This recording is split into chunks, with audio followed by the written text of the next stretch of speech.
Captain Garbo. Instincts don't work in space. It's one of the things that every new battle species has in common when introduced to the galaxy at large. Eventually, they brag about their fighting instincts. Whether for fighting individual opponents or a whole opposing army. And while that is all well and good for those that remain planet-side, the majority learn a hard truth when they first find conflict in space.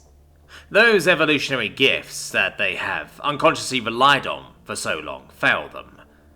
Spaceships don't have minute muscle movements to read, and introducing a third dimension to a battlefield gives your adversary too many options to be able to reliably read a next move. Space battle is an entirely different beast than what all of our ancestors experienced, and all battles that matter these days are fought in space. The only planet-side conflicts these days are largely either futile or unnecessary. Thus, those hereditary instincts that may have been great boons to your species in the old days are essentially useless for the majority of those who are still involved in any sort of large-scale fighting. At least, that's what I used to think, until human Major Henry Banks found his way to my bridge. GCS Storm Rider. I sat in the captain's chair of the GCS Storm Rider, watching the last vestiges of our jump radiation bleed into the surrounding vacuum. Navigator Strahan, report. Sergeant Confer Strahan, the resident Flark, gave his wings a quick flutter. Captain, FTL drive is spinning down. Current coordinates place us 2 light hours from target, or 6 real hours at sublight speed. Jump successful. Copy. Telemetry, readings? Corporal Hoary Taggart and Corporal Laurie Taggart, the twin Jamplers that made up our radiation telemetry team, observed their machine readings for a moment before responding. All readings, normal, sir. Copy. I'll admit it took me time to become used to their doublespeak, but I've never served with a finer telemetry team. Engineering, report. Aye, sir, all systems nominal. I'm getting no errors. Jeffrey, the only gritty and one of the few civilians ever allowed on the bridge, perhaps a bit too uncouth outside of work, but just as dedicated as any of his military counterparts. Copy. Nav, set course for the 5th planet in orbit around 436795C. We may be close to the destination, but remain vigilant. The Ghoulians have been reported in this sector before. The Ghoulians were the reason for our current deployment, and the aggressors in the latest galactic war.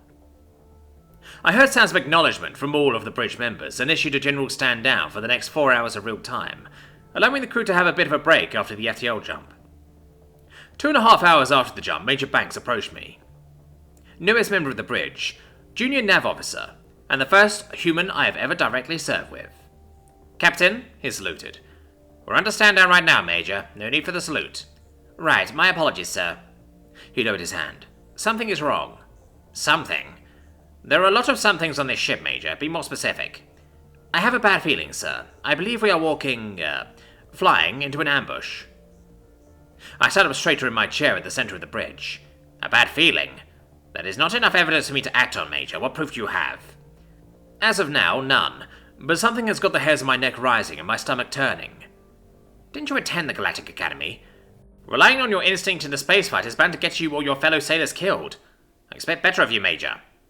I understand that, Captain, and I remember the lectures, but we are being watched. Enough, Major. I've been sailing these stars far longer than you have, and unless you come to me with more proof than your stomach hurts, I will find a new junior nav officer in the next galport. Go back to your station, Major. He gave another crisp salute. Yes, sir. However, instead of going back to the nav station, he made his way to the telemetry station. Oh well, let him investigate.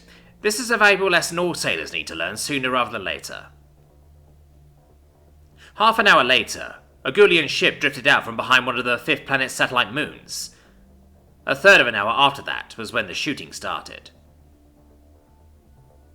After action report. Major Banks, state your full name and rank for the record. Henry Fuller Banks, currently Galactic Navy Major, former Human Army Ranger. Now, what happened out there, Major? Well, after the Ghoulians approached our starboard side from behind one of the moons. Before that, Major, nearly an hour before you were engaged, you were recorded notifying Captain Garbo of a nearby enemy presence. Why was this intel not acted upon? How are you the only one in possession of it? Sorry? Ma'am, did you personally hear the recordings? No. But in the report, I have it states that you warned Captain Garble of an impending ambush well before the enemy was even reported as sighted. That's a bit misleading, ma'am. I told the captain I had a bad feeling in my gut, and he rightfully told me to get real evidence of an enemy presence before raising arms. You had a gut feeling? Explain. Yes, ma'am.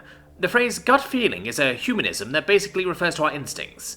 Something about the situation gave my subconscious the idea that we were being watched from afar, which translates to a tightness in our stomach area, or gut, that we then utilize to attempt to find our observer. Quite as similar is the phrase, raise the hairs on the back of my neck, which I believe I also used something similar to that at the time. I see. And you're aware that battle-related instincts such as that have been proven to not work while in free space? Yes, ma'am, which is why Captain Garble did not recognize my claims as valid and instructed me to find tangible evidence of a threat. In my experience, however, my gut has never been wrong. Indeed. Perhaps more research is required. You may now proceed with your regular after-action report. Yes, ma'am. As I was saying, the hostile ship approached us from behind one of the fifth planet's moons, about 3 or 4 hours real-time after jump. Captain Garble. The scientific community that was still interested in instincts and their formation were abuzz following this event, and several more like it reported. I won't pretend I understood all the gobbledygook the scientists spoke, something about translator static and subconscious solar reflections. But I did understand the new guidance Galactic Command put out regarding instincts, specifically those possessed by the humans, how they have actually been proven to suffer zero accuracy loss between solid ground and space, and are now reason enough to at least warrant a return to general arms from stand-down status. Perhaps we shouldn't be so resistant to our ancestors' gifts. After all,